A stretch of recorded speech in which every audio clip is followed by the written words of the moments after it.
So friends, आज हम class 10th के लिए सीबीएसई ने जो सैम्पल क्वेश्चन पेपर अपलोड किया है उसे सॉल्व करने वाले हैं। आपके क्वेश्चन पेपर में टोटल 38 क्वेश्चंस रहने वाले हैं जो कि 5 सेक्शंस में डिवाइडेड होंगे।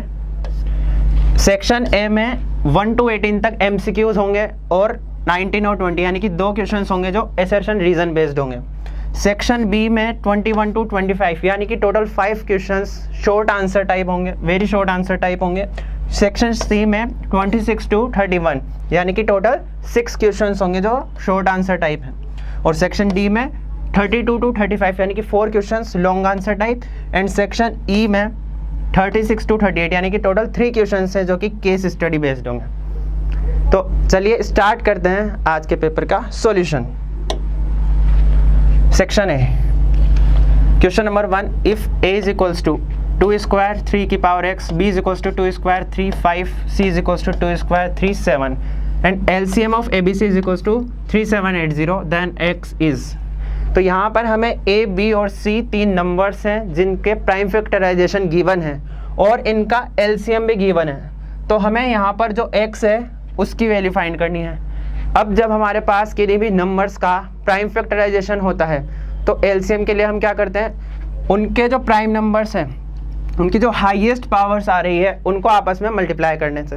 तो यहाँ पर अगर हम बात करें कि जो LCM होगा ABC का वो क्या होने वाला है, LCM of A, B and C is equals to, देखो 2 की पावर हाईएस्ट कितनी आ रही है, तीनों में 2 ही आ रही है यानी कि 2 का स्क्वायर।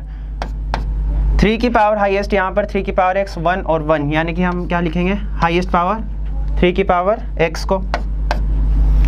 यहाँ पर फिर बचा 5 और 1 7। तो ये होगा इसका प्राइम फैक्टराइजेशन का मतलब कि LCM। और LCM of ABC is equals to 3780, यहाँ पे ये भी गिवन है यानी कि दोनों क्या हैं, इक्वल हैं। तो इक्वेट करके यहाँ से हम x की वैल्यू फाइंड करेंगे। तो 2 स्क्वायर 3 की power x equal to 5 into 5 into 7 is equals to कितना गिवन है, 3780।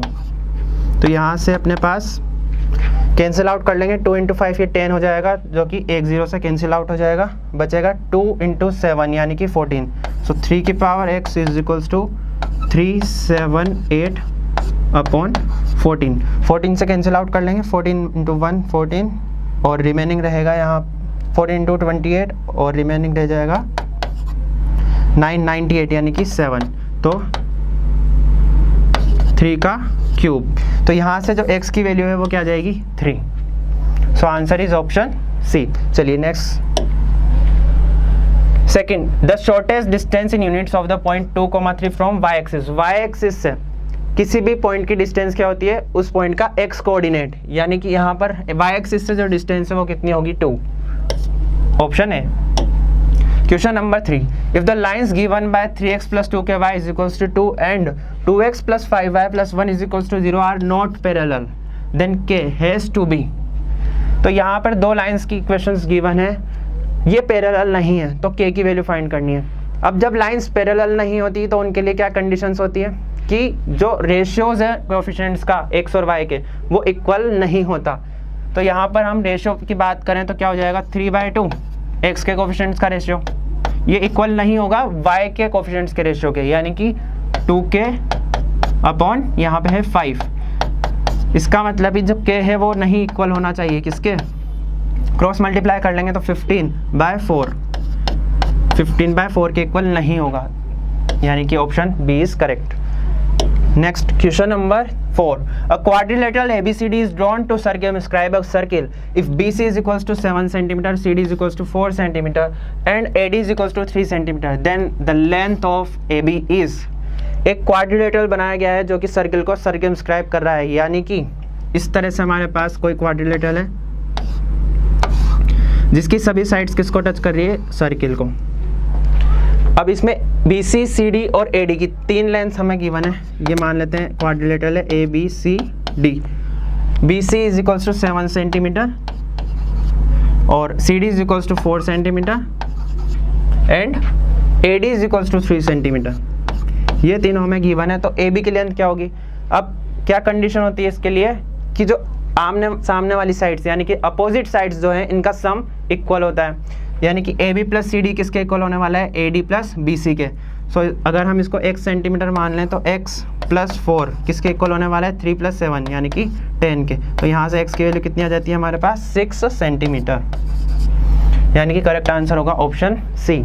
चलिए नेक्स्ट क्वेश्चन देखते हैं। Question number 5, if sec theta plus tan theta is equals to x then sec theta minus tan theta will be. So यहाँ पर एक trigonometric identity का use करेंगे और इसकी हेल्प से हम इसकी वैल्यू फाइंड करेंगे। देखिए हम जानते हैं कि 1 + tan square theta sec square theta के इक्वल है। यहाँ से शिफ्ट कर लेंगे तो sec square theta minus tan square theta किसके इक्वल हो जाएगा 1 के। अब इसको a square minus b square से सॉल्व करने पर क्या आ जाएगा sec theta minus tan theta और plus sec theta plus tan theta is equals to 1। So इसकी वैल्यू में क्या गिवन है sec theta plus tan theta की x, यानी कि इसके जगह x रख देंगे और ये अपॉन में जाएगा तो 1/x, यानी कि जो sec theta minus tan theta की वैल्यू है वो क्या आ जाएगी 1/x, ऑप्शन डी। क्लियर। चलिए नेक्स्ट क्वेश्चन देखते हैं। Question number 6, which one of the following is not a quadratic equation. तो हमें देखना है चारों ऑप्शंस में से कि किसमें क्वाड्रेटिक इक्वेशन नहीं बनेगी। ऑप्शन ए देखिए x + 2 का square is equals to 2x + 3। अब क्वाड्रेटिक इक्वेशन होने के लिए क्या कंडीशन है कि जो वेरिएबल होता है उसकी हाईएस्ट पावर क्या होनी चाहिए यहाँ पर 2। ठीक, तो फर्स्ट इक्वेशन में देखें अगर सिंप्लीफाई करेंगे तो x² + 4x + 4 बनेगा और LHS में x² की कोई भी टर्म नहीं है, यानी कि हम डायरेक्ट देख सकते हैं कि x² की हाईएस्ट जो x है वेरिएबल उसकी हाईएस्ट पावर क्या आएगी यहाँ पर 2 आएगी। तो यानी कि ऑप्शन ए में तो क्वाड्रेटिक इक्वेशन है। और यहाँ पर देखें सेकंड ऑप्शन में x² + 3x, यानी कि LHS में x² का कोफिशिएंट तो 1 है और इधर यहाँ पर देखें तो -1 और ये हो जाएगा 9x² और साथ में -1 से मल्टीप्लाई होने पर माइनस का 9x²। सो यहाँ पर x² की जो टर्म्स है वो कैंसिल आउट नहीं हो रही है, यानी कि x² बचेगा अपने पास इक्वेशन में। सो ये भी क्या होगी एक क्वाड्रेटिक इक्वेशन। ऑप्शन सी में अगर हम बात करें तो इधर x की पावर ज़्यादा आ गई 2 से, x³ आ गया -x² + 2x + 1 और इधर भी क्या आ रही है अपने पास x की पावर 3 आ रही है। सो x³ दोनों साइड से कैंसिल आउट हो जाएगा। ठीक, ये तो हो गया। अब x² भी बचना चाहिए क्वाड्रेटिक इक्वेशन के लिए, x की जो पावर है वो 2 आनी चाहिए। तो यहाँ पर जो x² का कोफिशिएंट है वो -x² है इधर LHS में अपने पास, और यहाँ पर x² का कोफिशिएंट बनेगा अपने पास 3x² जब सिंप्लीफाई करेंगे तो ये कैंसिल आउट नहीं होगा दोनों तरफ से। इसका मतलब जो है ये भी क्या हो जाएगी अपने पास क्वाड्रेटिक इक्वेशन। यहाँ पर देखें अगर x का कोफिशिएंट x² का वो 1 बन रहा है और RHS में भी क्या बन रहा है 1 बन रहा है x² का कोफिशिएंट, यानी कि दोनों साइड से x² की जो टर्म्स है वो कैंसिल आउट हो रही है इसमें, यानी कि x की जो हाईएस्ट पावर यहाँ पे जो है वो 2 नहीं मिल रही है हमें। इसका मतलब ये जो है अपने पास क्वाड्रेटिक इक्वेशन नहीं होगी। Clear, option D is correct answer. Next question number 7, given below is the picture of the Olympic rings made by taking 5 congruent circles of radius 1 cm each। यहाँ पर आपको 5 सर्कल्स दिखाए गए हैं जिनमें सभी की जो रेडियस है वो 1 सेंटीमीटर है, intersecting in such a way that the chord formed by joining the point of intersection of 2 circles is also of length 1 cm। यानी कि जो कोड बन रही है उसकी लेंथ कितनी है यहाँ पर 1 सेंटीमीटर है। Total area of all the dotted regions assuming the thickness of the rings to be negligible is. अगर थिकनेस को नेग्लिजिबल माने तो यहाँ पे जो डॉटेड एरिया है, कौन सा है डॉटेड एरिया, जो इन दोनों सर्कल्स के बीच में आ रहा है, ठीक है, इनका टोटल एरिया क्या होने वाला है वो हमें फाइंड करना है। तो देखिए क्या करेंगे इसके लिए। देखो अगर हम फर्स्ट फिगर से बात करें यहाँ तो सिमेट्री है, यानी कि अगर हम 1 का एरिया निकाल लेंगे तो उसी को 4 से मल्टीप्लाई करने पर टोटल आ जाएगा।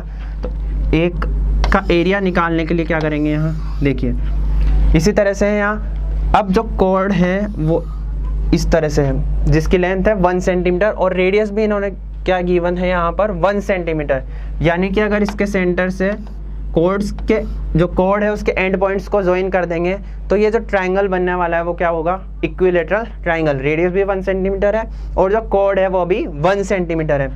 ठीक, अब यहाँ पे जो एरिया हमें फाइंड करना है उसके लिए क्या करेंगे, सिमेट्री की वजह से जो दोनों पार्ट का एरिया है कोड के ऊपर और नीचे वो सेम मिलने वाला है। यानी कि अगर हम एक पार्ट का एरिया कैलकुलेट कर लेते हैं तो उसी को 2 से मल्टीप्लाई करने पर ये टोटल एरिया इन दोनों सर्किल्स के बीच में जो कवर है वो आ जाएगा।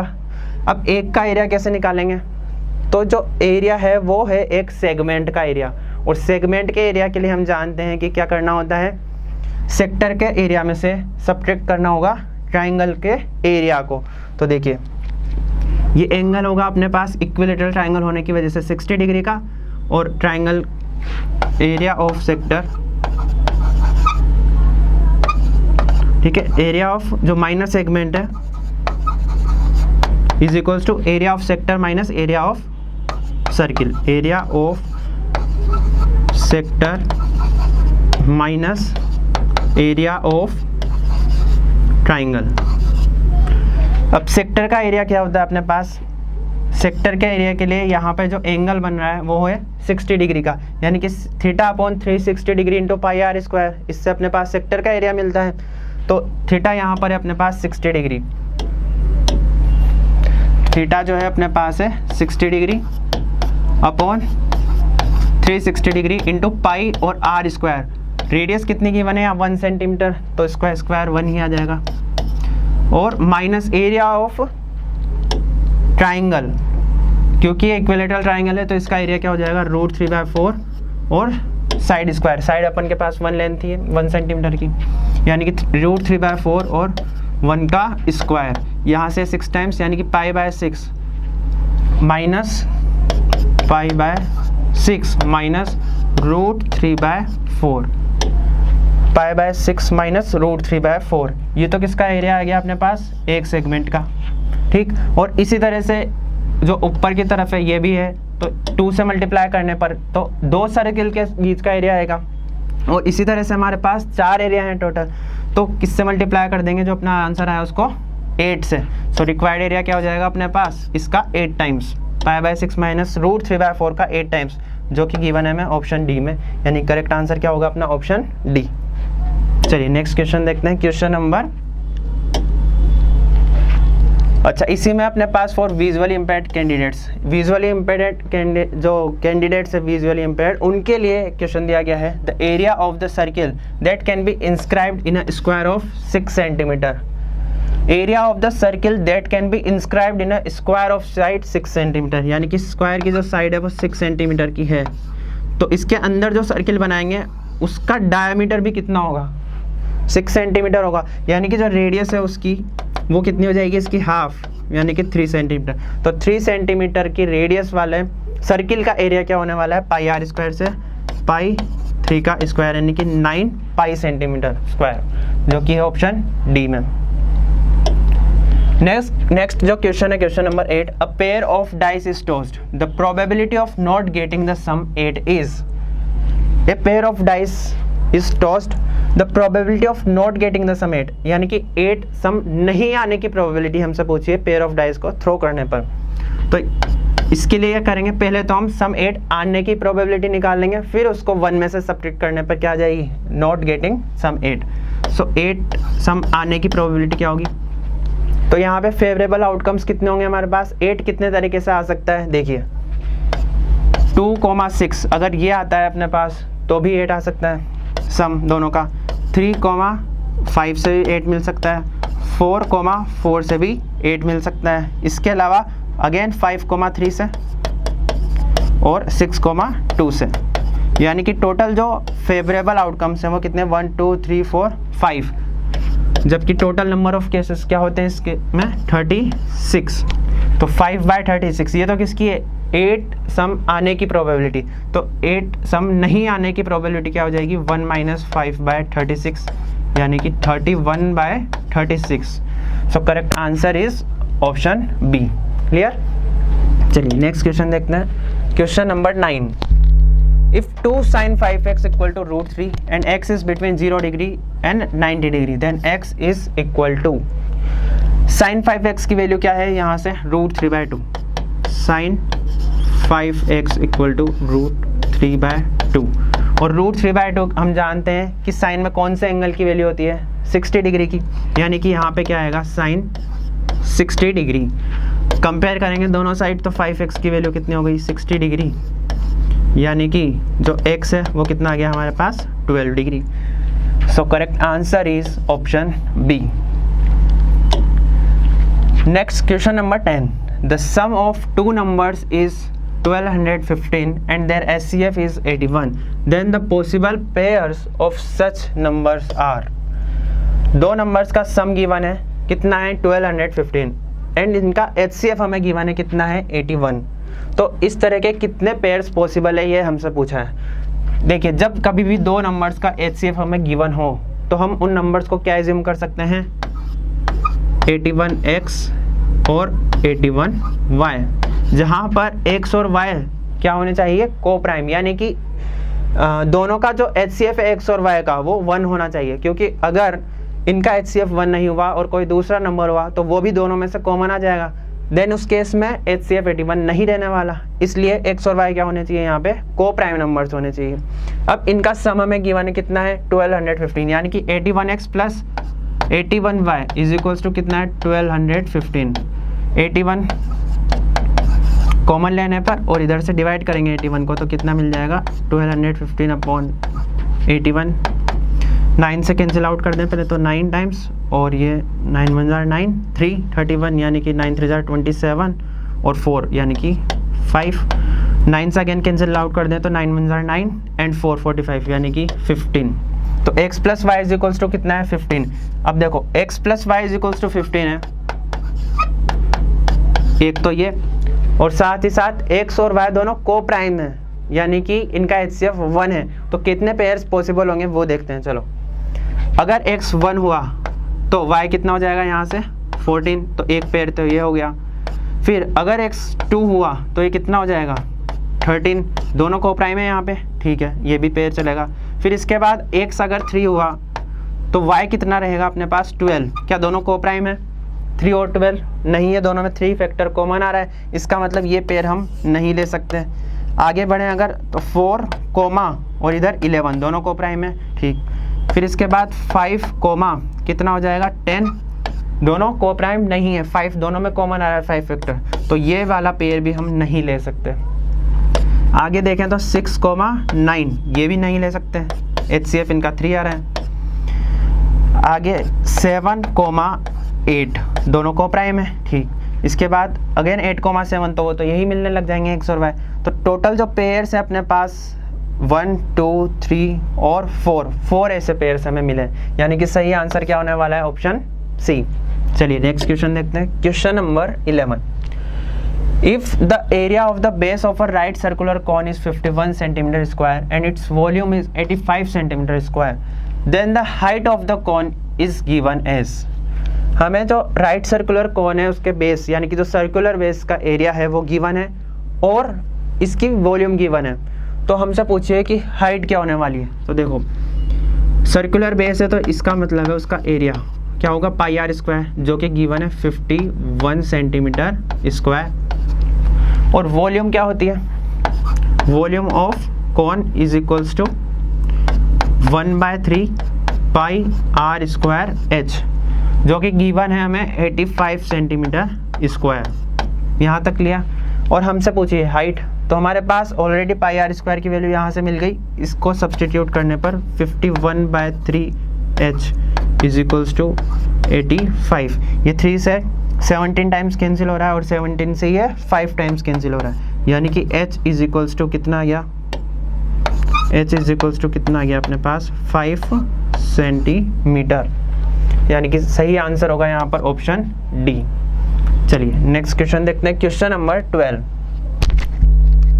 If zeros of the quadratic polynomial ax square plus bx plus c where a and c not equals to 0 are equal then, यहाँ पर क्वाड्रेटिक पॉलिनोमियल गिवन है उसके जीरोस इक्वल हैं, ये बात हमें गिवन है। तो c and b must have opposite signs, c and a must have opposite signs, C and B must have same signs and C and A must have same signs। Condition हमें find करनी है कि अगर zeros equal हों quadratic polynomial के तो कौन सी condition लगेगी। चलिए देखते हैं, जब इसके जीरोस इक्वल होते हैं तो हम जानते हैं कि जो डिस्क्रिमिनेंट होता है b² - 4ac वो क्या होना चाहिए, 0 के इक्वल होना चाहिए, यहाँ से अगर हम बात करें कि AC की वैल्यू है वो कितनी मिल जाएगी हमें, b²/4, और b²/4 एक कैसी क्वांटिटी है, पॉजिटिव, ग्रेटर देन 0। क्लियर है? तो इससे हमारा मिलता है कि AC जो है वो ग्रेटर देन 0 होना चाहिए। अब दो नंबर्स का प्रोडक्ट 0 से बड़ा कब होगा, जब दोनों के जो साइंस हैं वो सेम हो, यानी कि A और C must have same science, A and C must have same signs. Option D is correct. Next question देखते हैं, question number 13. The area in centimeter square of a sector of a circle of radius 21 centimeter cut off by an arc of length 22 centimeter. तो easy सा question है। यहाँ पर हमें circle की radius given है और जो लेंथ है आर्क की वो गिवन है। तो जो सेक्टर का एरिया है वो क्या होगा, हम जानते हैं कि आर्क की लेंथ और रेडियस दोनों गिवन हो तो सेक्टर का एरिया क्या होता है, 1/2 L इंटू आर। तो 1/2 लेंथ ऑफ आर्क कितनी गिवन है, 22, और रेडियस कितनी गिवन है, 21। ये 11 टाइम्स कैंसिल हो जाएगा और 21 इंटू 11 करेंगे तो हमें मिलेगा 132, यानी कि 231 सेंटीमीटर स्क्वायर एरिया, 231, यानी कि ये रहा ऑप्शन सी में। चलिए नेक्स्ट क्वेश्चन देखते हैं, question number 14. If triangle ABC is similar to triangle DEF, AB is equals to 6 cm, DE is equals to 9 cm, EF is equals to 6 cm and FD is equals to 12 cm, then the perimeter of triangle ABC is. तो यहाँ पर दो triangles हैं जो कि आपस में similar है। इनमें से ABC के लिए केवल एक साइड की लेंथ गिवन है और DEF के लिए तीनों साइड्स की लेंथ गिवन है। तो हमसे पूछा है ABC ट्राइंगल का पेरीमीटर। तो हम जानते हैं कि जब दो ट्राइंगल्स सिमिलर होते हैं तो उनकी साइड्स का जो रेशियो है वो इक्वल होता है और उनके पेरीमीटर जो रेशियो है वो भी साइड्स के रेशियो के इक्वल होता है। तो अगर हम यहाँ बात करें साइड्स का रेशियो, यानी कि AB अपॉन करस्पॉन्डिंग साइड कौन सी है इसकी, DE, वो ही किसके इक्वल होने वाला है, दोनों के पेरीमीटर के, जो पेरीमीटर का रेशियो है उनके इक्वल। तो पेरीमीटर ऑफ ट्राइंगल ABC और पेरीमीटर ऑफ ट्राइंगल DEF के। तो AB की लेंथ कितनी है 6, DE की लेंथ कितनी है 9, और पेरीमीटर ऑफ ABC मान लेते हैं कि ये x हो, और पेरीमीटर ऑफ DEF ये तो हम निकाल सकते हैं क्योंकि हमें तीनों की लेंथ गिवन, तीनों साइड्स की। कितना होगा, 9 + 6 15, 15 + 12 यानी कि 27। कैंसिल आउट हो रहा है 3 टाइम्स और 3 6 are 18, यानी कि x की वैल्यू कितनी आ गई अपने पास, x is equals to 18 centimetre, यानी कि सही आंसर होगा ऑप्शन सी। क्लियर? चलिए नेक्स्ट क्वेश्चन देखते हैं, question number 15. If the probability of the letter chosen at random from the letters of the word mathematics to be a vowel is 2/2x + 1, then x is equal to. तो हमें यहाँ पर क्या given है, probability given है एक vowel choose करने की मैथमेटिक्स वर्ड में से कि 2/2x + 1 है, तो x की वैल्यू क्या होगी। तो हम जानते हैं कि जो प्रोबेबिलिटी होगी वोवल चूज करने की वो किसके इक्वल होने वाली है। यहाँ पे वोवल्स कितने मिल रहे हैं हमें मैथमेटिक्स वर्ड में, A, E, A और I, यानी कि 4 वोवल्स, और टोटल नंबर ऑफ जो लेटर्स हैं मैथमेटिक्स में वो कितने हैं, 1 2 3 4 5 6 7 8 9 10 और 1 11, यानी कि प्रोबेबिलिटी कितनी होनी चाहिए 4/11, और इन्होंने गिवन है कि ये किसके इक्वल है 2/2x + 1 के। सो यहाँ पर क्रॉस मल्टीप्लाई कर लेंगे तो सोल्व करने पर कितना मिलेगा, 2 से 2 टाइम्स कैंसिल, और मल्टीप्लाई करने पर 4x + 2 = 11, 9/4। x की वैल्यू कितनी मिल गई, 9/4, यानी कि ऑप्शन बी। क्लियर है? चलिए नेक्स्ट क्वेश्चन देखते हैं, question number 16. The points A 9,0, B 9,-6, C -9,0 and D -9,6 are the vertices of a square, rectangle, parallelogram और trapezium. तो 4 कोऑर्डिनेट्स गिवन है हमें, ये किसके वर्टिसेस होंगे ये हमें देखना है। देखिए यहाँ पे जो ऑप्शंस गिवन है उससे हम जो फाइंड करना चाहते हैं वो डायरेक्टली कोऑर्डिनेट ज्योमेट्री से, यानी कि जो प्लेन है उस पर ड्रॉ करके पॉइंट्स को आसानी से फाइंड कर सकते हैं। देखिए कैसे, हम x और y एक्सिस बना लेंगे। अब देखिए यहाँ पे जो वर्टिसेस गिवन है वो है 9,0, यानी कि यहाँ पे अगर हम मान लें 9 डिस्टेंस होगी अगर एक्सिस पर, तो ए पॉइंट यहाँ मिल जाएगा हमें 9,0। बी जो है उसके कोऑर्डिनेट्स है 9,-6, तो ये है 9 और -6 कहाँ होगा इसके नीचे, ये बी पॉइंट के कोऑर्डिनेट हो जाएंगे। इसके बाद सी -9,0 यानी कि नेगेटिव एक्स एक्सिस पर होगा ये, और इतनी ही डिस्टेंस पर यहाँ पर हो जाएगा पॉइंट सी, और जो पॉइंट डी है -9,6 यानी कि -9 और 6 यानी कि पॉजिटिव आई एक्सिस की तरफ, यहाँ पर ये पॉइंट हो जाएगा अपने पास डी। अब देखिए इजीली यहाँ पर नज़र आ रहा है कि ये वाली जो साइड है वो इसके पैरेलल है, ठीक, और यहाँ पे जो लेंथ है दोनों की वो भी इक्वल है। क्यों? क्योंकि ये वाई एक्सिस के डायरेक्शन में 6 सेंटीमीटर है और ये नेगेटिव डायरेक्शन में भी कितनी है, -6 का था, तो लेंथ तो इसकी कितनी होगी साइड की अगर हम देखें तो 6 सेंटीमीटर हो जाएगी। तो ये भी 6 यूनिट्स, ये भी 6 यूनिट्स, और साथ ही साथ ये दोनों आपस में क्या हैं, पैरेलल हैं, क्योंकि सी के जो कोऑर्डिनेट्स है वो -9 और डी के कोऑर्डिनेट भी, एक्स कोऑर्डिनेट भी -9, तो वाई एक्सिस के पैरेलल। और इधर ए और बी के अगर एक्स कोऑर्डिनेट की बात करें तो 9, यानी कि ये जो एक्स बराबर कांस्टेंट है तो वो किसके पैरेलल होगी, वाई एक्सिस के पैरेलल।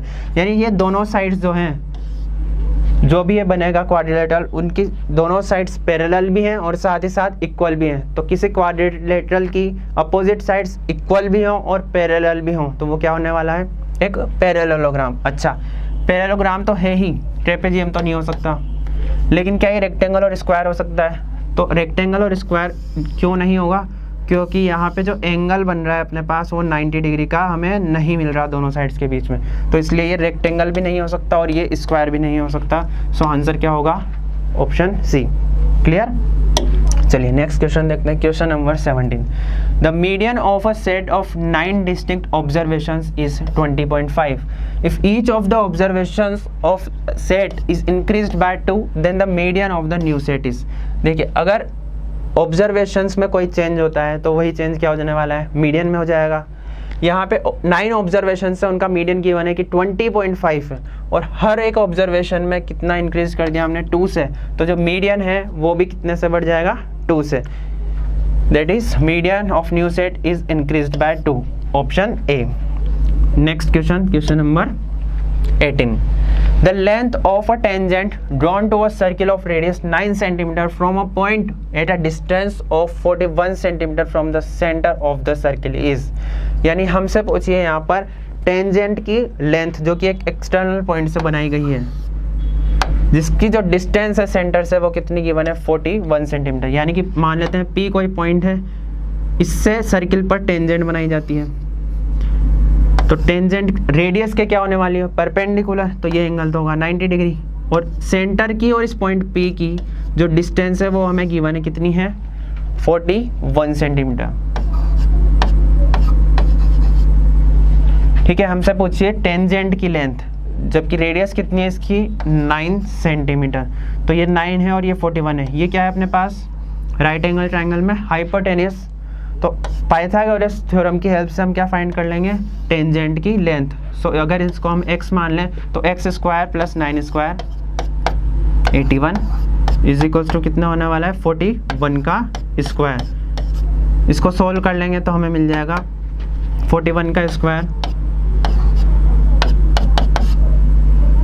41 और यहाँ पे 4 और 4 4 16, यानी कि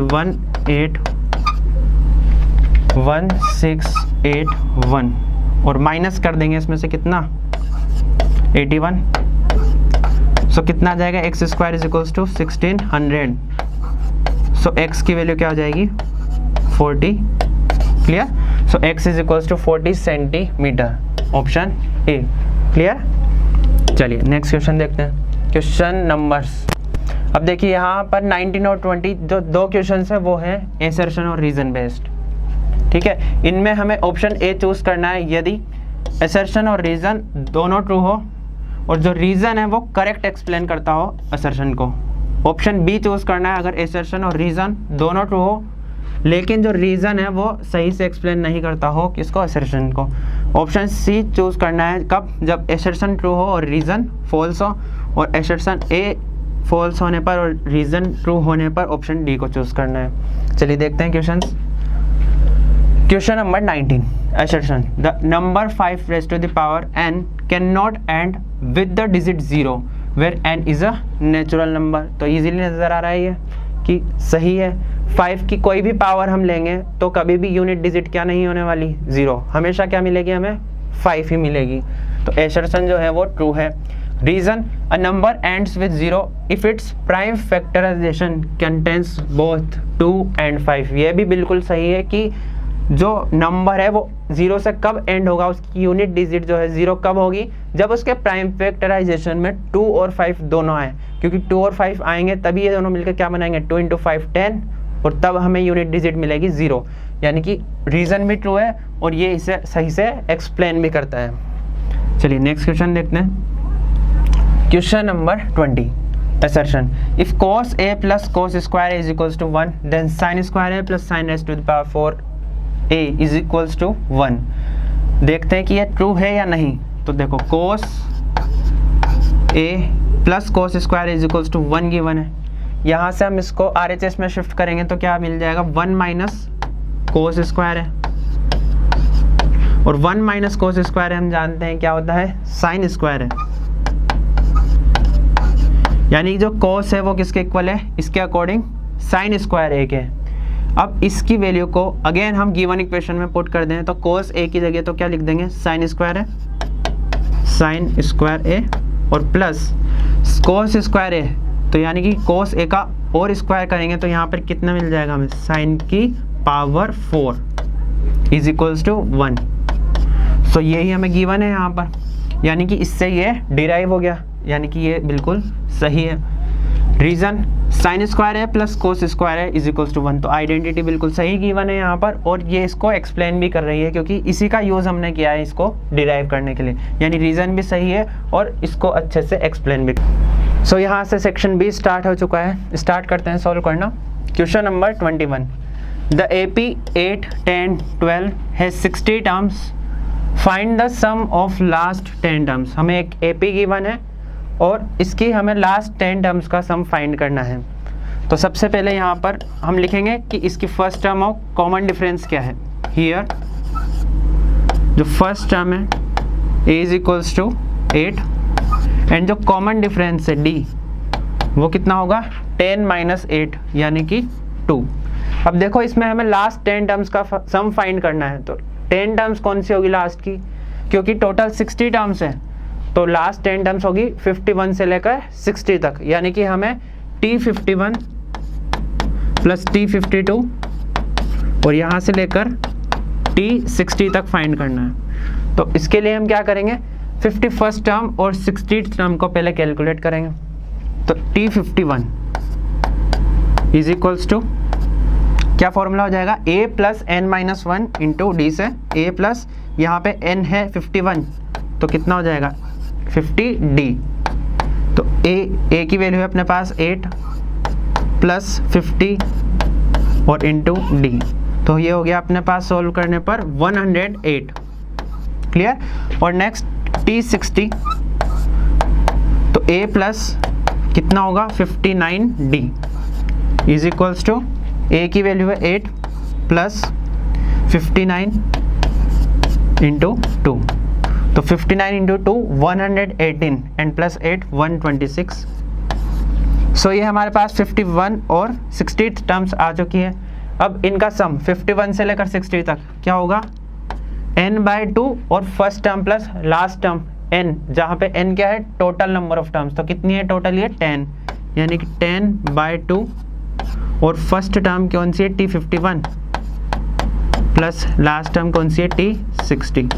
वैल्यू पुट कर देंगे यहाँ पे T51 की 108, 10/2 ये 5 हो गया, और ये 108 प्लस T60 कितना है 126,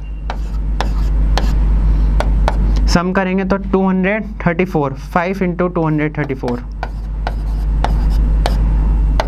यानी हो जाएगा 5 4 jar 20, 2 carry, 5 3 jar 15 and 2 17 and 1 carry, 5 2 jar 10 and 1 11, 1170 is required answer. Clear. चलिए नेक्स्ट क्वेश्चन देखते हैं। क्वेश्चन नंबर 21 का ही पार्ट बी है, यानी कि आपको इसमें इंटरनल चॉइस दी गई है, आप या तो ए अटेम्प्ट कर सकते हैं या बी में देखिए find the middle term of arithmetic progression 6, 13, 20, 230।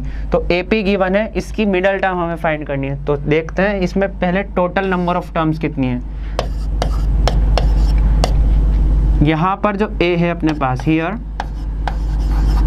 A is equals to first term कितनी है 6 और कॉमन डिफरेंस कितना है 13 माइनस 6 यानी कि 7। तो फर्स्ट टर्म और कॉमन डिफरेंस, और जो लास्ट टर्म है L वो है 230। क्लियर? तो L is equals to, formula पता है हमें लास्ट टर्म का A plus n minus 1 into D, यानी कि n क्या हो जाएगी total number of terms. L की वैल्यू गिवन है 230 इज इक्वल्स टू A की वैल्यू गिवन है 6 प्लस n माइनस 1 और कॉमन डिफरेंस 7।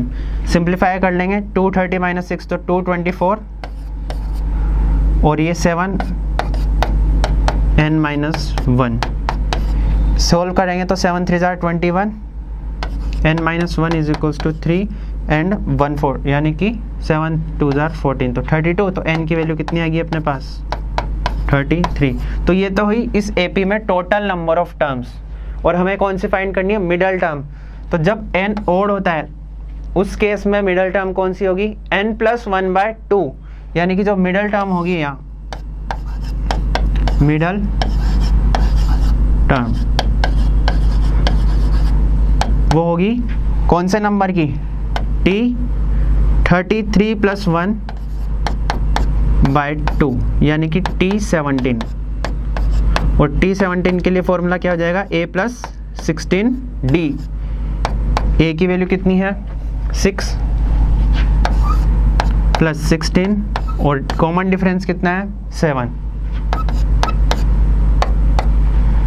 यहाँ पे 16 इंटू 7 करेंगे तो 112 and 112 plus 6 118।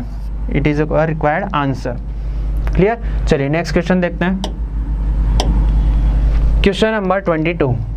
If sin A plus B is equals to 1 and cos A minus B is equals to √3/2 and A and B is between 0 degree to 90 degree, find the measure of angles A and B।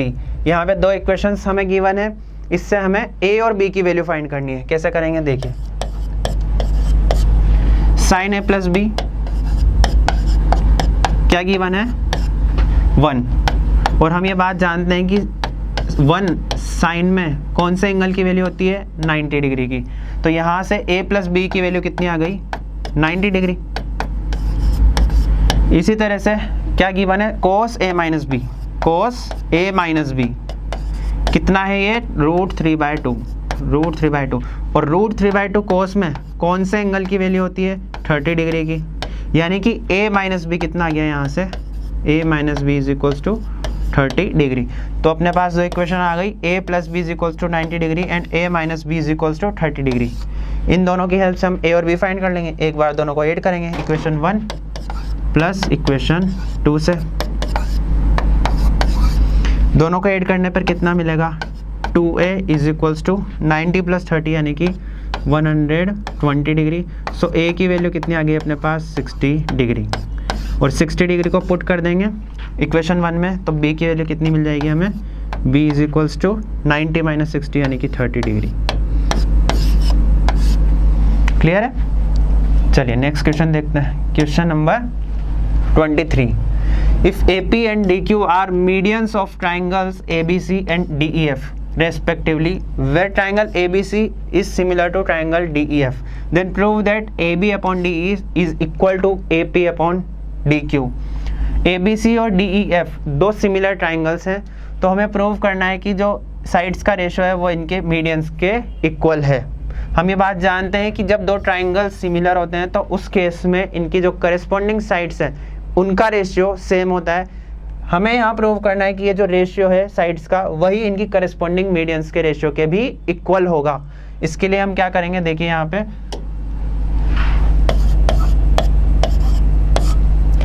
इसे prove करने के लिए क्या करना होगा AB upon DE is equals to AP upon DQ, यानी कि जो हमें यहाँ पे ट्राइंगल यूज करना है वो कौन सा करना है ABP और DEQ। अगर ये दोनों ट्राइंगल सिमिलर प्रूव हो जाते हैं तो by similarity criterion we write that A B upon D E is equal to A P upon D Q. लेकिन इनको सिमिलर कैसे प्रूव करेंगे, उसके लिए देखिए यहाँ पर ये जो रेशियो है अपने पास in triangle A B C and triangle D E F, जो करस्पॉन्डिंग साइड्स है वो है A B upon D E और यहाँ पे है B C upon E F, B C upon E F. अब हमें ये वाला ट्राइंगल चाहिए ए बी पी, तो कैसे लिखेंगे, बी सी जो है वो बी पी कई 2 टाइम्स है, 2 टाइम्स ऑफ बी पी। क्यों है ऐसा, क्योंकि ए पी मीडियन है जो कि जो सामने वाली साइड होगी उसको बाइसेक्ट करेगी, यानी इन दोनों की लेंथ इक्वल होगी। इसी तरह से जो डी क्यू है वो सामने वाली साइड को बाइसेक्ट करेगी, यानी कि ई क्यू और क्यू एफ की लेंथ इक्वल होगी। तो जो बी सी की वैल्यू है वो किसके इक्वल होगी, 2 टाइम्स ऑफ बी पी के, और इसी तरह से जो ई एफ की वैल्यू है वो किसके इक्वल होगी, 2 टाइम्स ऑफ ई क्यू के। क्लियर है ये, यानी कि ये जो रेशियो है वो क्या आ चुका है, A B upon D E is equals to B P upon E Q.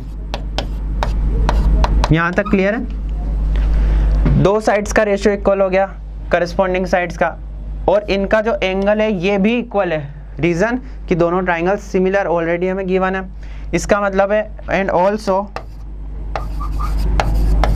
Angle B is equals to angle E.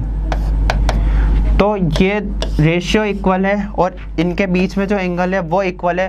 तो इससे हम लिख सकते हैं कि जो ट्राइंगल होगा ए बी पी और ट्राइंगल होगा डी ई क्यू, ये दोनों कैसे होने वाले हैं, similar. So triangle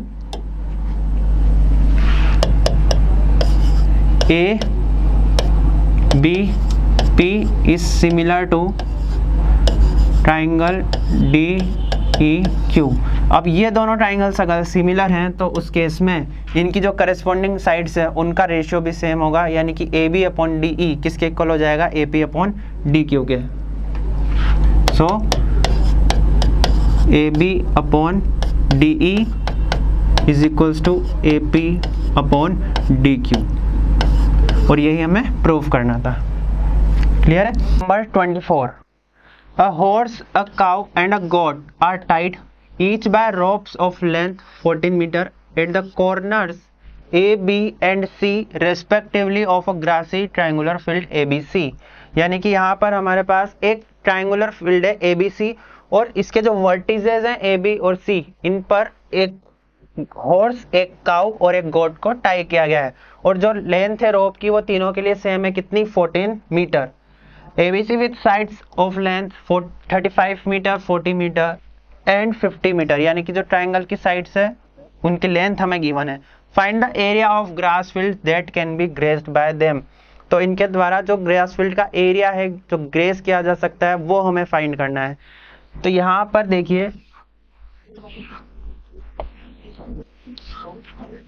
A, B और सी, ये 3 वर्टिसेस हैं और यहाँ पर टाइड किया गया है, जो लेंथ है रोप की वो है 14 मीटर। अब जो एरिया होगा जो ग्रेस किया जा सकता है वो किस फॉर्म में होगा, एक सेक्टर की फॉर्म में होगा। क्लियर। यहाँ से बी से जो टाइड किया है उनकी भी लेंथ कितनी है रोप की, 14 मीटर, और सी से जो टाइड किया गया है उसकी भी लेंथ कितनी है, 14 मीटर। तो जो रिक्वायर्ड एरिया है वो एक तरह से 3 सेक्टर्स का एरिया हमारे पास है। यहाँ पर जो एंगल है वो डिफरेंट होंगे क्योंकि लेंथ जो है, साइड्स जो है उनकी लेंथ डिफरेंट है। तो यहाँ पर मान लेते हैं जो एंगल है वो θ1, ये वाला एंगल θ2 और ये वाला एंगल कितना है, θ3 है। यहाँ तक बात क्लियर है। अब सेक्टर का एरिया कैसे निकालते हैं हम, θ/360 degree into pi R square से, जहाँ पर आर क्या हो जाएगी, ये लेंथ 14 मीटर, सेम इसमें और सेम इसमें। तो जो रिक्वायर्ड एरिया है वो क्या होगा, सॉल्यूशन रिक्वायर्ड एरिया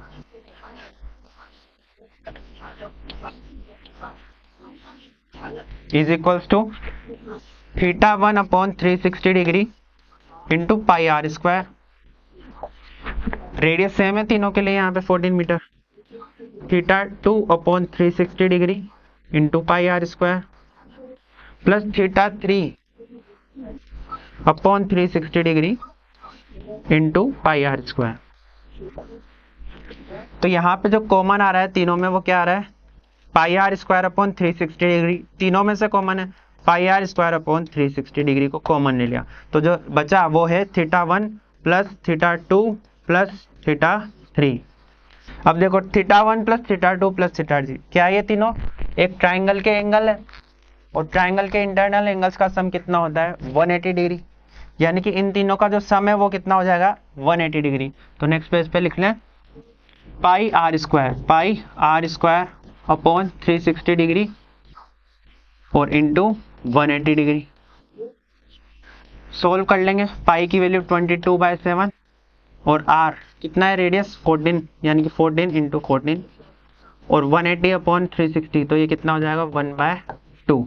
सिंप्लीफाई करने पर 2 7 जार 14, ये 14 से कैंसिल हो जाएगा, तो 22 इंटू 14 ये आ जाएगा अपने पास, 22 को 14 से मल्टीप्लाई कर लेंगे तो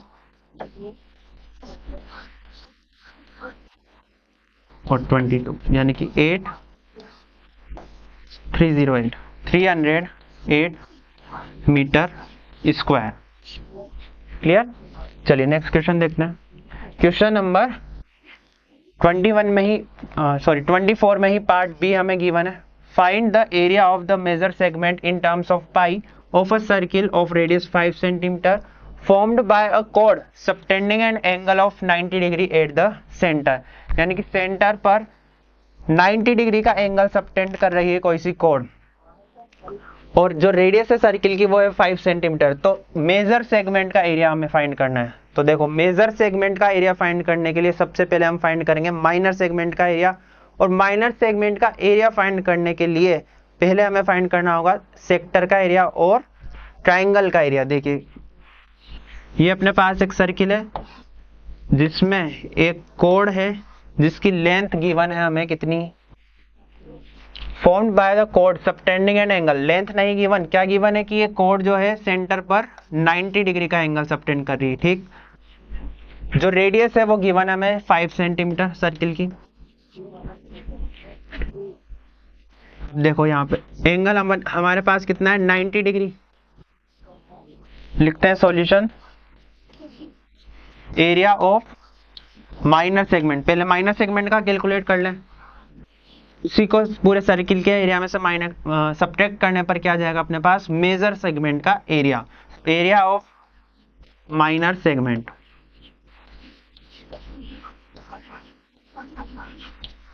is equals to, minor segment का एरिया कैसे मिलेगा, सेक्टर के एरिया में से ट्राइंगल का एरिया सब्ट्रैक्ट करने पे। So area of sector minus area of triangle. Sector का एरिया हम जानते हैं क्या फॉर्मूला होगा, theta upon 360 degree into pi R square, यानी कि थीटा कितना होगा यहाँ पे 90 डिग्री। लिख लेते हैं एक बार, theta upon 360 degree pi R square, और माइनस ट्राइंगल का एरिया कितना हो जाएगा √3। यहाँ पर क्योंकि एक राइट एंगल ट्राइंगल है तो 1/2 into base into height, 1/2 into base into height, और बेस और हाइट दोनों यहाँ पे सेम है, रेडियस के equal, pi 1/2 R square. Value put कर देंगे, थीटा की कितनी है 90 degree upon 360 degree pi R square. R की वैल्यू कितनी है अपने पास 5 सेंटीमीटर, यानी कि ये हो जाएगा 25 माइनस 1/2 25। देखो पाई को पुट नहीं करना क्योंकि हमें आंसर किस में लाना है, पाई में ही लाना है। सिंप्लीफाई करेंगे इसको आगे तो 4 टाइम्स कैंसिल हो जाएगा, 25/4 यानी कि 25 पाई/4 और माइनस 25/2। यहाँ तक क्लियर है।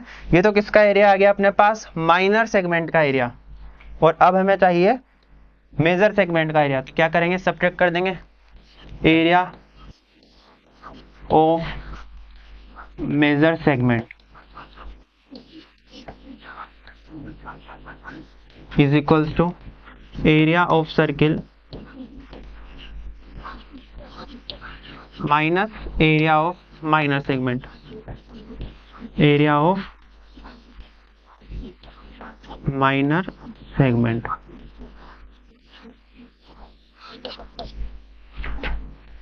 सर्कल का जो एरिया है वो होगा pi R square minus segment का जो एरिया हमने निकाला है वो क्या है 25/4, 25 pi by 4 minus 25/2, 25 pi by 4 minus 25/2। Radius कितनी है हमारे 5 सेंटीमीटर, यानी कि ये हो जाएगा 5 का square 25 pi minus 25 pi by 4 और माइनस माइनस प्लस 25/2। सिंप्लीफाई कर लेंगे पाई की टर्म से दोनों, तो 100 माइनस 25 यानी कि 75 पाई बाय 4 और प्लस 25/2 और यूनिट क्या हो जाएगी यहाँ सेंटीमीटर है तो सेंटीमीटर स्क्वायर। क्लियर। चलिए नेक्स्ट क्वेश्चन देखते हैं। Question number 25। A triangle ABC is drawn to circumscribe a circle of radius 4 cm such that the segments BD and DC are of length 10 cm and 8 cm respectively। क्या कहा है यहाँ पे, एक triangle है ABC is drawn to circumscribe a circle, यानी कि इसके अंदर एक सर्किल बना हुआ है जिसकी रेडियस है 4 centimetre such that the segments BD and DC are of length। तो BD और DC की लेंथ हमें गिवन है, कितनी है, BD की लेंथ है 10 सेंटीमीटर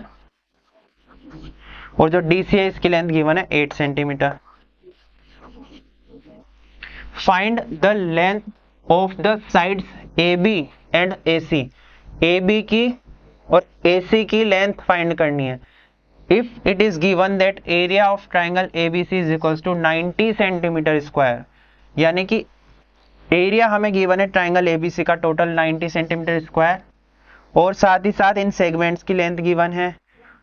तो यहाँ पर हम लेंथ फाइंड करने के लिए रिमेनिंग जो लेंथ साइड्स है AB और AC इनकी लेंथ फाइंड करने के लिए क्या है काम करेंगे। देखिए हमें यहाँ पे नजर आ रहा है क्लियरली कि जो ट्राइंगल की साइड्स है वो इस सर्किल के लिए किसका काम कर रही है, टेंजेंट्स का, और टेंजेंट की लेंथ इक्वल होती है अगर एक्सटर्नल पॉइंट से ड्रॉ की जाए तो यहाँ B जो है BD की लेंथ जो है वो किसके इक्वल होगी, BE के इक्वल होगी। क्लियर, वो भी 10 तो ये भी 10 सेंटीमीटर। CD की लेंथ 8 सेंटीमीटर है तो CF की लेंथ भी कितनी होगी 8 सेंटीमीटर और इसी तरह से यहाँ पे AE और AF की लेंथ भी सेम रहने वाली है, तो इसको हम क्या मान लेंगे कि दोनों मान लेते हैं x सेंटीमीटर है। तो जो लेंथ हो जाएगी AB की वो हो जाएगी x + 10 और AC की लेंथ हो जाएगी x + 8। यहाँ तक की स्टेप्स क्लियर है। फिर इसके बाद हम क्या करेंगे, क्योंकि हमें एरिया गिवन है तो इसी रिलेशन से हमें x की वैल्यू फाइंड करनी रहेगी। क्लियर, तो एरिया एक तो हमें गिवन है एरिया 90 सेंटीमीटर स्क्वायर, एक और अदर मेथड से हम क्या करेंगे इसका एरिया कैलकुलेट करेंगे और दोनों को इक्वेट करने पर हमारे पास क्या आ जाएगी x की वैल्यू आ जाएगी। तो हम स्टार्ट करते हैं, सॉल्यूशन लिखना है यहाँ पे। देखिए गिवन है कौन कौन सी, BD की लेंथ गिवन है हमारे पास 10 सेंटीमीटर, BD की लेंथ गिवन है 10 सेंटीमीटर और ये 8 सेंटीमीटर, तो ये भी कितनी हो जाएगी 10 सेंटीमीटर और ये 8 सेंटीमीटर और इन्हें हमने मान लिया कितना कितना x। तो सॉल्यूशन में क्या लिखेंगे हम, we have BD is equals to 10 centimeter and CD is equals to 8 centimeter. So BD is equals to, लिख लेंगे BE is equals to, BE किसके इक्वल होगी BD के, यानी कि BD is equals to 10 centimetre, BE की length आ गई। और इसी तरह से यहाँ पर CF की लेंथ, CF की लेंथ किसके इक्वल हो जाएगी CD की लेंथ के, और CD की लेंथ है 8 सेंटीमीटर। और हमने एज्यूम कर लिया AE और AF को कि AE और AF की लेंथ जो है वो होगी x सेंटीमीटर। यहाँ तक क्लियर। अब देखिए एरिया हम एक और तरीका क्या है निकालने का वो देखते हैं। यहाँ पर जो ट्राइंगल ABC है वो 3 ट्राइंगल से मिलकर बना है। कौन कौन से हैं वो 3 ट्राइंगल्स, देखिए AOB एक ट्राइंगल तो ये वाला है, एक ट्राइंगल है BOC और इसी तरह से एक ट्राइंगल है AOC। तो जो टोटल ट्राइंगल का एरिया है वो इन तीनों ट्राइंगल के एरिया के सम के इक्वल होगा। और इनका एरिया हम किस तरीके से निकाल सकते हैं, 1/2 इंटू बेस इंटू हाइट से, क्योंकि यहाँ पर बेस जो है वो ट्राइंगल की एक साइड होगी और हाइट जो है वो इस सर्किल की रेडियस होगी। और रेडियस हमें क्वेश्चन में गिवन है कि जो रेडियस है सर्किल की वो कितनी है, 4 सेंटीमीटर। तो लिखते हैं यहाँ पर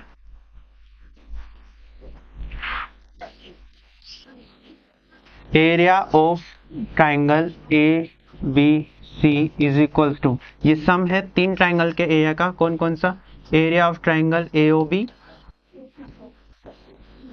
plus area of triangle BOC plus area of triangle AOC। AOB का एरिया क्या होगा, 1/2 इंटू बेस इंटू हाइट से। देखो AOB का 1/2 इंटू बेस, बेस क्या है AB और हाइट कितनी है OE जो कि है रेडियस R के इक्वल। तो 1/2 इंटू AB और रेडियस हम मान लेते हैं कितनी है सर्किल की, R। तो plus 1/2 BC into R plus 1/2 AC into R। Value put कर देंगे तो 1/2 या फिर R को कॉमन ले लें, R/2 को सब में से, तो R/2 कॉमन और क्या बचेगा AB plus BC plus CA। Values put कर देंगे, R की वैल्यू कितनी है 4 सेंटीमीटर, तो 4/2।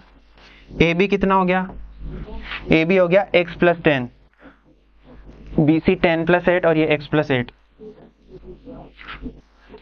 x प्लस 10 प्लस ये 10 प्लस 8 प्लस ये x प्लस 8।